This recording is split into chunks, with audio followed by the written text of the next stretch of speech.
As far as my interest in it, it was really never on my radar to be a podcast host, and the idea was brought up to me, and I was just, it took me all of about 2 seconds to be tickled by it, and I thought this would be a wonderful way to carry on Dr. Saltzman's legacy, and I was just super excited about it, but it was not my idea, in fairness.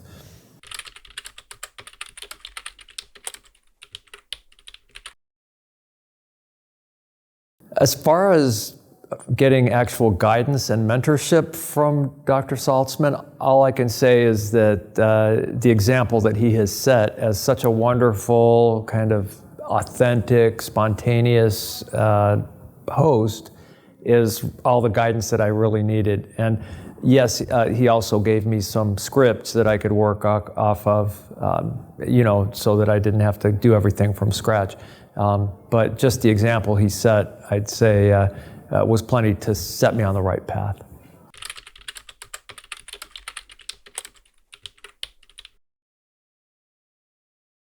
So far, the episodes have gone pretty smoothly. They've gone a little bit longer than the historic episodes, and that might be because I'm a little bit of a chatty Cathy at times, and my guests like to speak too. So I wonder about even maybe lengthening the standard amount so that people can get a half hour of CMD credit instead of just a quarter of an hour. But other than that, I can't say as I've been particularly surprised. I've really enjoyed the process, the interactivity.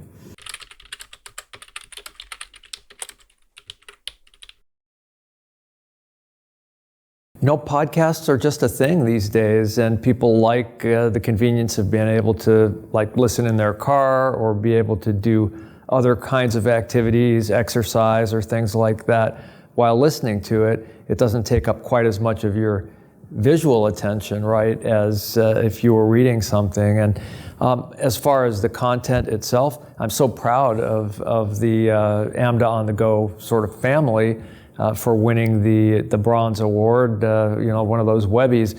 And I think it speaks to the fact that people do have an interest in what we do.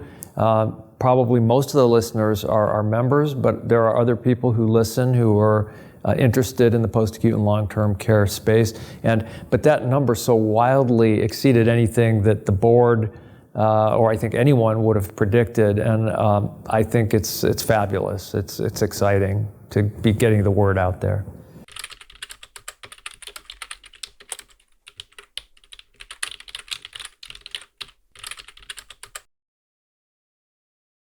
So I think there's a big population of people who still don't even know about it. I think probably most people within these sort of AMDA society family are aware of these podcasts.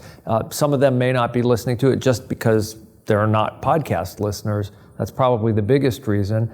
There's also people who really read our publications cover to cover, especially Caring for the Ages. And so, for them, maybe they think I don't really need to hear people talking about the articles because I can read the articles myself. But I do think there's a whole additional audience out there through other stakeholder organizations, like the American Healthcare Association or Leading Age, American Geriatrics Society, people who are interested in our care setting that we haven't reached yet. And so, maybe we'll get into 7 figures before too long. So I'm really just so honored to be stepping into this role, to have been asked and considered to do it, and especially along with Dr. Diane Sanders-Cepeda, who's really a rock star. And I think, we'll have the chance to grow it. I hope that I can do Wayne and John Gladstone proud. I mean, I'm kind of a natural for the publication podcasts because I was editor-in-chief of Caring for the Ages for 10 years, and I'm one of the associate editors for JAMDA. So I do enjoy the content. I read them anyway, so it was kind of a natural step. But I'm just really honored, and I hope everybody will listen.